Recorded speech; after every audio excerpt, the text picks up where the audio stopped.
अछूतों ने कब और क्यों मरे हुए जानवरों का मांस खाना शुरू किया और इसे बंद कराने के लिए बाबा साहेब डॉक्टर भीमराव अंबेडकर ने क्या किया। बाबा साहेब डॉक्टर भीमराव अंबेडकर जी ने 3 प्रतिज्ञा दिलाई। वो 3 प्रतिज्ञा जो महाराष्ट्र के साथ सारा भारत में प्रभाव डाला, उस 3 प्रतिज्ञा क्या थी और बाबा साहेब ने किनको ये प्रतिज्ञा करवाए थे, आइए जानते हैं। वीडियो में अंत तक जरूर बने रहें। तो चलें वीडियो को स्टार्ट करते हैं। के अम्बेडकराइट यूट्यूब चैनल में आप सभी का स्वागत है। जय भीम। ब्राह्मणी अत्याचारों की अपनी ही कहानी है। मनु के आदेश अनुसार हमारे पूर्वजों से खाने कमाने के सारे संसाधन छीन लिए गए थे। उनको गांव या शहरों में रहने की आज्ञा नहीं थी। ब्राह्मणी शासकों ने उनको एक एक दाने के लिए तरसा रखा था। भूमिहीन होने के कारण बहुत से लोग खतिहार मजदूर बने हुए थे। जो कुछ भी भूमि पत्तियों से मिलता उसी को खा के उसी पर गुजारा करना पड़ता था। नंगे रहते थे। आंधी तूफान गर्मी और ठंडे में अर्धजीवित अधमरा जीवन जीते थे। ऐसे परिस्थितियों में कुछ लोगों ने पेट की भूख को बुझाने के लिए मृत पशुओं का मांस खाना प्रारंभ कर दिया। धीरे धीरे अछूतों में मृत मांस खाने की प्रथा हो गई थी। गांव या शहर में कोई पशु मरता तो उसे बाहर ले जाने का काम भी अछूतों पर ही था। इस विशेषता के जीवन को देखकर बाबा साहेब को अपार दुख हुआ। 19 मार्च 1927 के दिन महाड़ की विशाल सभा में 10,000 प्रतिनिधियों की उपस्थिति में बाबा साहेब ने संदेश दिया, जब तक हम पवित्रता की 3 बातें की ओर ध्यान नहीं देंगे तब तक हम स्थायी उन्नति नहीं कर सकते। वो 3 बातें हैं। नंबर 1, हमें अपने विचार सुसंस्कृत करने चाहिए। नंबर 2, हमारे बातों में प्रभाव या काफी वजन होना चाहिए। नंबर 3, हमारी आवाज में बल होना चाहिए। इसलिए मैं आपको आदेश देता हूं कि आप मृत पशु के मांस को खाना फौरन बंद कर दीजिए। अब समय आ गया है कि हमारे अंदर भी जो ऊंच नीच की भावना है उसको हमें स्वयं जड़ से मिटा देना चाहिए। बाहर फेंके हुए झूठे अन्न को कभी मत खाइए। अगर आपने तीनों पवित्र बातों पर चलने का दृढ़ निश्चय कर लिया तो हमारी आत्मोन्नति को कोई नहीं रोक सकता। इसके लिए हमें अपनी सहायता अपने आप करनी चाहिए। इससे हमारा गया हुआ मान भी हमको मिलेगा। सरकार ने स्थल सेना, जल सेना और पुलिस में भर्ती होने के लिए हमारे ऊपर जो बंधन लगाया गया है उसे हमें तोड़ना चाहिए। इसके लिए हमको सरकार के विरुद्ध आंदोलन करना चाहिए। ये सब तभी संभव होगा जबकि हम शिक्षा के क्षेत्र में भी आगे रहेंगे। थोड़े से टुकड़ों के लिए हम अपने अधिकार बेचने नहीं चाहिए। ऐसा करना हमारा बड़ा अपमान है। वतन गांव में सेवा करने के लिए महार को मिली हुई थोड़ी सी जमीन को छोड़कर जंगल की जमीन पर काबू करें और उस पर खेती करें। स्वयं जमीन के मालिक बने और अपना स्वतंत्र जीवन यापन करें। जो माँ बाप अपने बच्चों के भविष्य को उज्जवल बनाने का प्रयत्न नहीं करते तो उसमें और पशुओं में कोई अंतर नहीं है, कोई भेद नहीं है। इसलिए आप सभी एक होकर आगे बढ़ें। बाबा साहेब ने देखा कि उनके उस ऐतिहासिक उपदेश का प्रभाव हमारे लोगों पर उतना नहीं पड़ा जितना पड़ना चाहिए था, क्योंकि पुरुषों में आत्मसम्मान की भावना सदा के लिए मर चुकी थी। तब उन्होंने अप्रैल 1927 में महिलाओं की एक सभा बुलाई। उस महिला सभा को संबोधित करते हुए उन्होंने कहा, बहनों, हर समाज में स्त्री का महत्व होता है।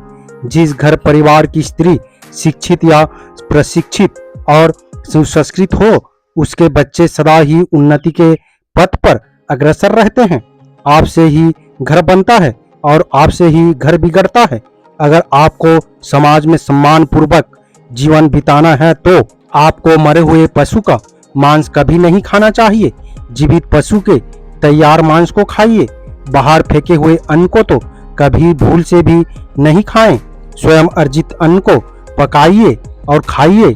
आप आज ये प्रतिज्ञा करें कि कभी भूल से भी घर में मृत पशु का मांस नहीं पकाएंगी और ना खाएंगी। ऐसी प्रथा हमारे लोगों में क्यों पड़ी? हम आप में से कुछ लोगों ने इसे क्या खाना प्रारंभ किया, इसको गहराई में बताने की मुझे आवश्यकता नहीं है, लेकिन मेरा ये आदेश है कि आप इस बुराइयों को फौरन बंद करें। जो पुरुष कमाकर खाद्यान्न खरीद कर नहीं लाता, आप उसके साथ धार्मिक रूप से असहयोग करें। आपके ही असहयोग से पुरुष सुधरेगा। आप अपने बच्चों को खूब पढ़ाइए, उन्हें इस देश का शासक बनाइए। इसके बाद बाबा साहेब ने सभी महिलाओं से प्रतिज्ञा करवाई। इसे 3 बार दोहराया। बाबा साहेब के इस पवित्र आदेश को इतने गंभीरता से माना कि सारे महाराष्ट्र और दक्षिण के सारे प्रांतों में और सारा भारत में इसका जादू सा प्रभाव पड़ा। गांव में मरे हुए पशुओं को उठाकर ले जाने की प्रथा का भी हमारे लोगों ने बंद कर दिया। इससे ब्राह्मणवादी चिढ़ गए। एक ब्राह्मणवादी ने संकेश्वर बेलगांव कर्नाटक से पत्र लिखा कि मरे हुए पशुओं को न उठाने से अछूतों को 1000 रुपए का नुकसान होता है, इसलिए उनको ये काम नहीं रोकना चाहिए। इसका जवाब देते हुए बाबा साहेब ने कहा कि अब इस काम को ब्राह्मण बनिया स्वयं करें और 1000 का लाभ वो स्वयं प्राप्त करें। इसके साथ ही बाबा साहेब ने उनको 1000 रुपए और अपनी ओर से देंगे। लेकिन इस प्रकार की प्रतिक्रिया यहीं पर नहीं रुकी।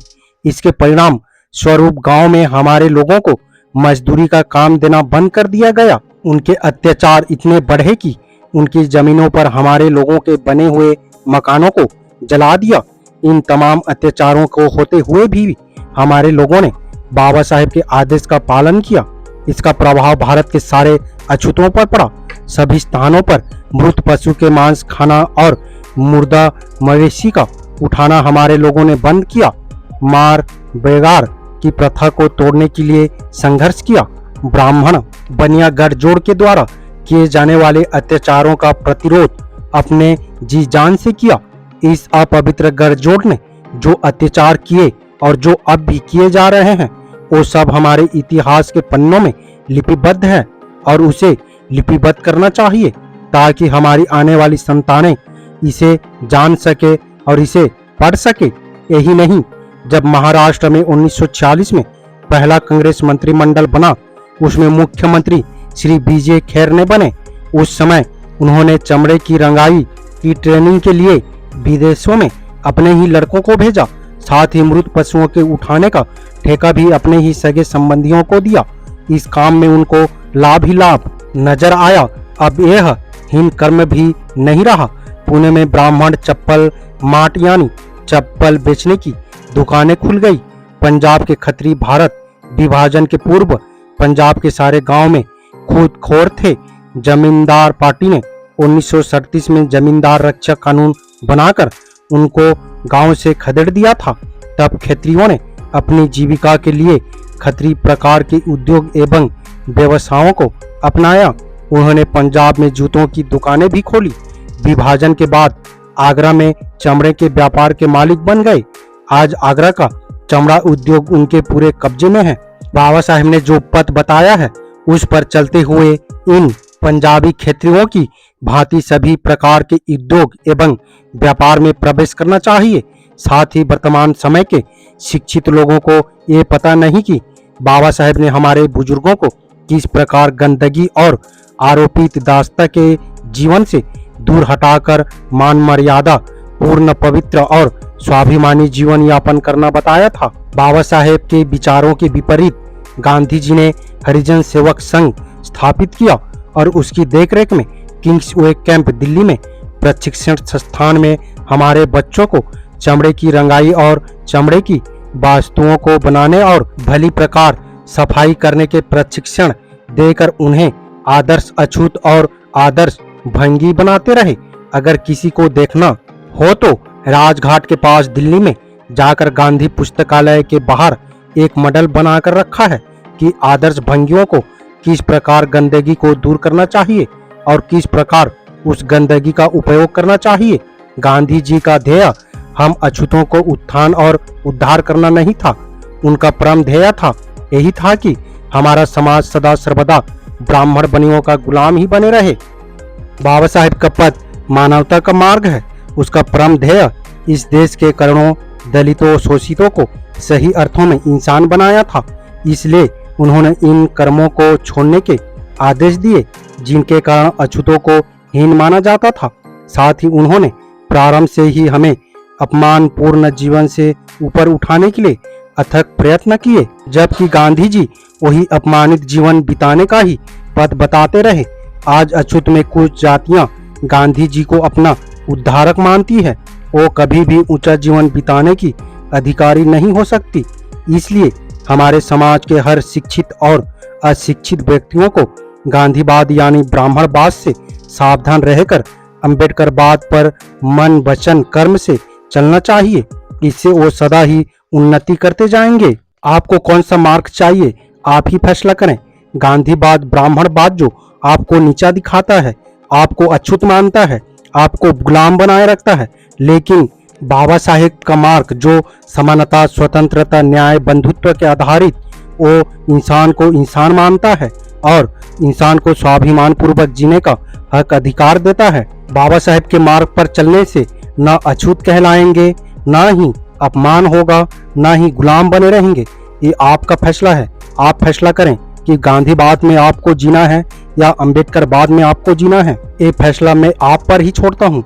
आपको कौन सा मार्ग सही लगता है, अपने राय कमेंट बॉक्स में जरूर दें। वीडियो अगर पसंद आया हो तो लाइक करना ना भूलें। उम्मीद करता हूँ वीडियो को समझ गए होंगे। अगर समझ गए हैं तो अपने परिवारजनों को, दोस्तों को, मूल्य राशि, SC ST OBC Bahujan Samaj को शेयर जरूर करें ताकि उन्हें भी पता चल सके, जानकारी हो सके। मेरा आप सभी बहुजन समाज मूल्य राशि अंबेडकरवादियों से अपील है, हम अपने समाज को जागरूक करने के लिए बहुत मेहनत करते हैं और अंबेडकर विचारधारा वाले वीडियो को लाते रहते हैं। आपकी एक सब्सक्राइब हमारे हौसले को बुलंद कर हमें दोगुनी हौसला प्रदान करता है, मजबूत करता है। इसलिए आप सभी से गुजारिश है कि हमारे चैनल को सब्सक्राइब करके हमें सपोर्ट जरूर करें ताकि हम अगले नए वीडियो डालें तो आप तक नोटिफिकेशन जा सके और कुछ महत्वपूर्ण जानकारी मिल सके। धन्यवाद। जय भीम, जय संविधान, जय मूल्य राशि।